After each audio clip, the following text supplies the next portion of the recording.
guests and Toastmasters. Have you ever gotten a text message that says, hey, we need to talk? And your first thought is, oh no, what do they want to talk about? What did I do? What didn't I do? Or have you ever had a coworker come up to you and say, oh, the boss wants to see you? And you're like, oh, deadlines, projects, did I forget something?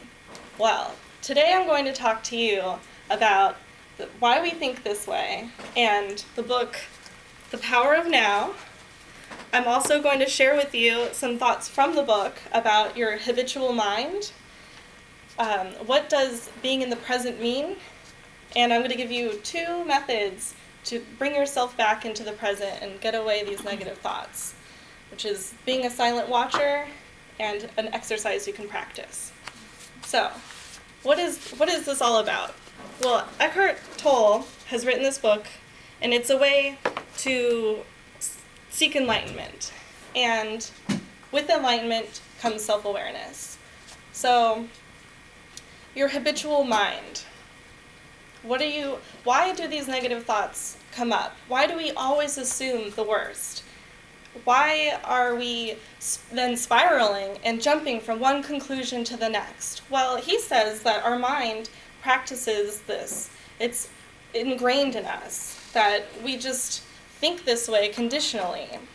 And it's definitely a problem. It's preventing us from being clear and focused, and there needs to be a solution.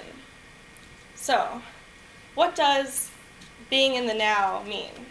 Well, if we're so focused on the past and the future, we're ignoring everything that's happening this moment. And a lot of times, these thoughts that we have are compulsive and they're involuntary. We don't want to think like this, but it's what happens.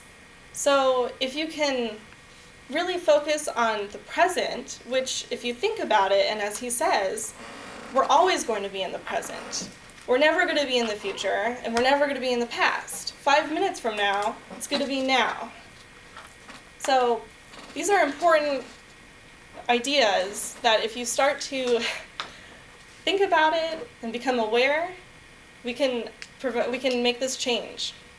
And so method 1, the silent watcher. Take the time to observe your thinking patterns.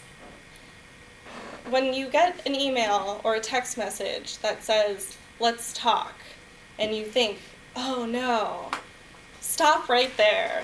What are the facts in the situation? The facts are, they want to talk to you. Everything else is hypotheticals. They're not truths. And your mind is just going to feed off of it. So, be the silent watcher.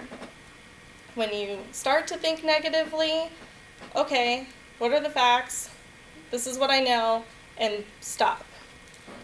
And so, when you can do that, you can also try to do method 2, which is going to be your sensory exercise. You're observing how you're thinking, and now, if that doesn't work, how can you really put yourself back in the moment? Well, Eckhart says that you can just become very aware of the situation that you're in. For example, if you're in the shower, getting ready for work, and you start to think, oh, I have to do this project today, oh, and I have this meeting, and I don't really want to do it, and oh, the traffic, and oh, it's only Tuesday, and it's not even Friday.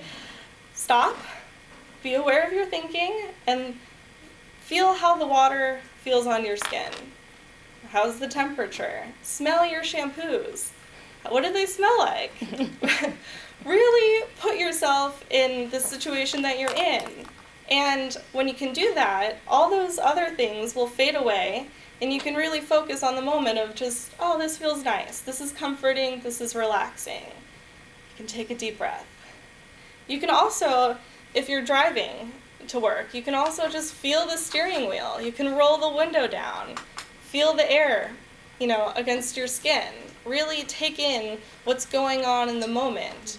And as Eckhart says, it's those moments of pure nowness, as he says, you can experience joy, because the enlightenment is not going to be you and your mind noise. It's going to be just being present.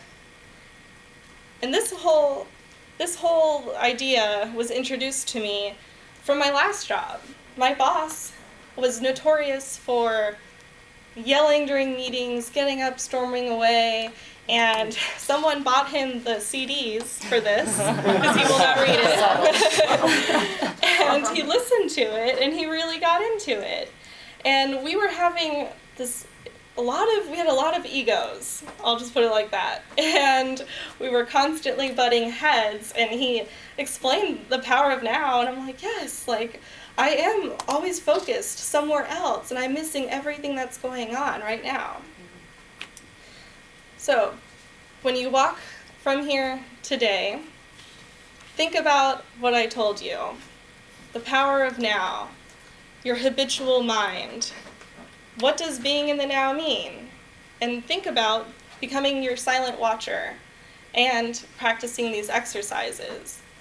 Because the next time that you sign up for a speech and you're like, oh my gosh, why did I do this? It's 2 weeks away, and you're already stressing about it, and your body is becoming nervous, and it's only the day today, not the speech. Calm down, be in the now, and think, what's missing? The now. Thank you, Madam Toastmaster.